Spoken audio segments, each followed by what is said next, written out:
तो हेलो बच्चों, इस वीडियो में हम बात करेंगे इंप्रूवमेंट एग्जामिनेशन को लेकर, ठीक है, यानी कि आईसीएसई 2023 इंप्रूवमेंट एग्जामिनेशन को लेकर मैं इस वीडियो में मैं डिस्कस करूंगा, ठीक है।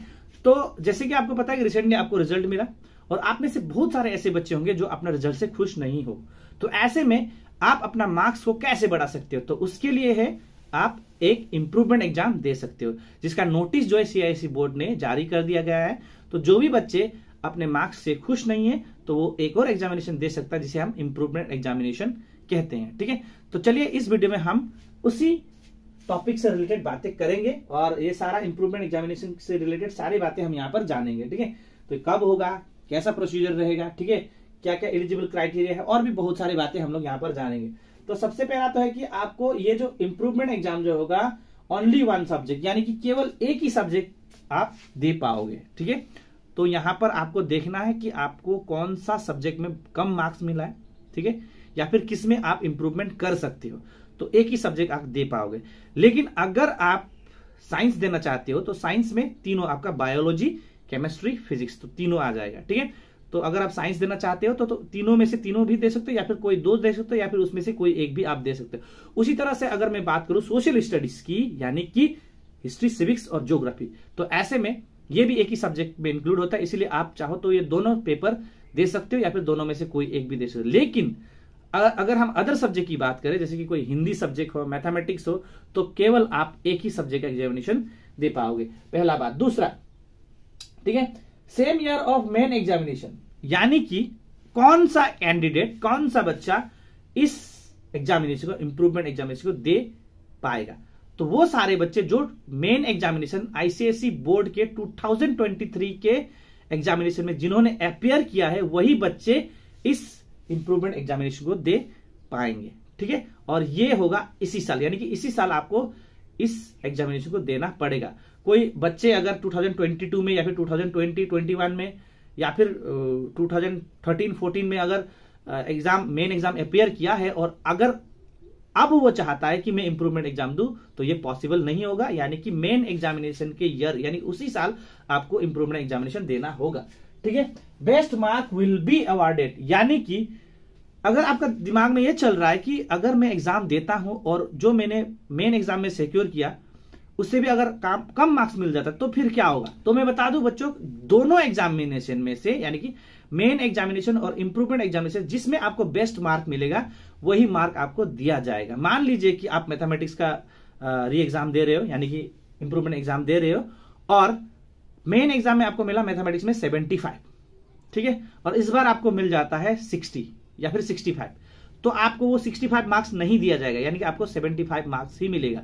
या फिर मान लीजिए उसी तरह से आपको मेन एग्जाम में मैथमेटिक्स में मिला 75 और इंप्रूवमेंट एग्जाम में आपको मिलता है 95, तो फिर आपका जो 95 मार्क्स है वो आपका रह जाएगा। तो इस तरह से आपको दोनों एग्जाम में से जो भी बेस्ट मार्क होगा वही आपको दिया जाएगा। तो यहां पर मार्क लूज होने की कोई भी डर नहीं है। तो अगर आप चाहते कि इंप्रूवमेंट एग्जाम दूं तो आप जरूर दीजिए। दूसरा बात अगर मैं बोलूं बच्चों, तो ये है एलिजिबिलिटी क्राइटेरिया, यानी कि कौन से बच्चे एग्जाम दे सकते हैं। तो वही पहला बात, तो वो सारे बच्चे इस एग्जामिनेशन को दे सकेंगे 2023 का इंप्रूवमेंट एग्जामिनेशन, जो मेन एग्जामिनेशन आईसीएसई बोर्ड के मेन एग्जामिनेशन 2023 में अपियर किए हैं, ठीक है, वही दे सकते हैं।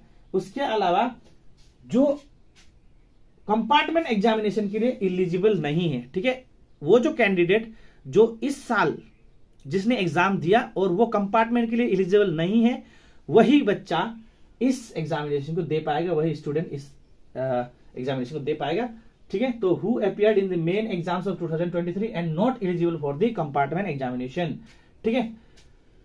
और उस बच्चे का जो रिजल्ट होगा, candidate with result PCA, pass certificate awarded हो, पास सर्टिफिकेट नॉट अवॉर्डेड, यानी कि PCNA, pass certificate not awarded, SPCA, यानी कि supplementary pass certificate awarded, SPCNA, supplementary pass certificate not awarded, वो सारे बच्चे जिनके ये रिजल्ट है, ये बच्चे इस इंप्रूवमेंट एग्जामिनेशन को दे पाएंगे, ठीक है। आपको जो है only theory examination you have to give, यानी कि आपको सिर्फ थ्योरी एग्जामिनेशन देना होगा।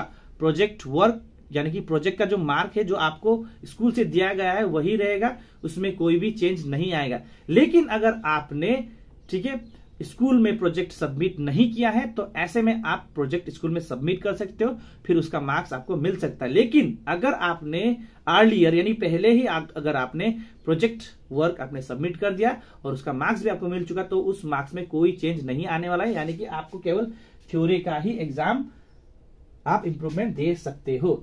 ठीक है, प्रोसेस ठीक है। तो रजिस्ट्रेशन का जो पोर्टल ओपन होगा वो 19 जून को ओपन होगा और 23 जून तक ये खुला रहेगा, यानी कि 19 जून 2023 से लेकर 23 जून 2023 तक आप इसको अप्लाई कर सकते हो, रजिस्ट्रेशन कर सकते हो। और आपको रजिस्ट्रेशन के लिए कहां जाना है, आपको अपने स्कूल से ही आपको रजिस्ट्रेशन कराना है। आगे अगर मैं एग्जामिनेशन फी की बात करूं बच्चों तो पर सब्जेक्ट आपको देना पड़ेगा 500 रुपीज। ठीक है, लेकिन जैसे कि मैंने आपको बताया साइंस अगर आप दे रहे हो, ठीक है, तो साइंस में आपका 3 पेपर है तो तीनों का 5 करके आपको पढ़ने वाला है। अगर आप 2 दे रहे हो तो 1000, 3 दे रहे हो तो 1500। उसी तरह से अगर आप हिस्ट्री, सिविक्स, ज्योग्राफी दोगे तो आपको देना पड़ेगा 1000, हिस्ट्री सिविक्स का 500 और ज्योग्राफी का 500। ठीक है, तो ये हो गया आपका एग्जामिनेशन फी। और बच्चों अगर हम एग्जामिनेशन के डेट की अगर हम बात करें तो कोई एक फिक्स डेट अभी तक CISE बोर्ड के द्वारा नहीं दिया गया, बट मंथ मेंशन कर दिया गया है। तो आपका जो इंप्रूवमेंट एग्जाम जो होगा वो होगा जुलाई 2023 को। अब डेट जो है आपको बाद में मेंशन कर दिया जाएगा, यानी कि बाद में आपका डेट का नोटिस आपको CISE बोर्ड की तरफ से आपको मिल जाएगा। ठीक है, सो अगर आप इंप्रूवमेंट एग्जाम देना चाहते हो then you go for it.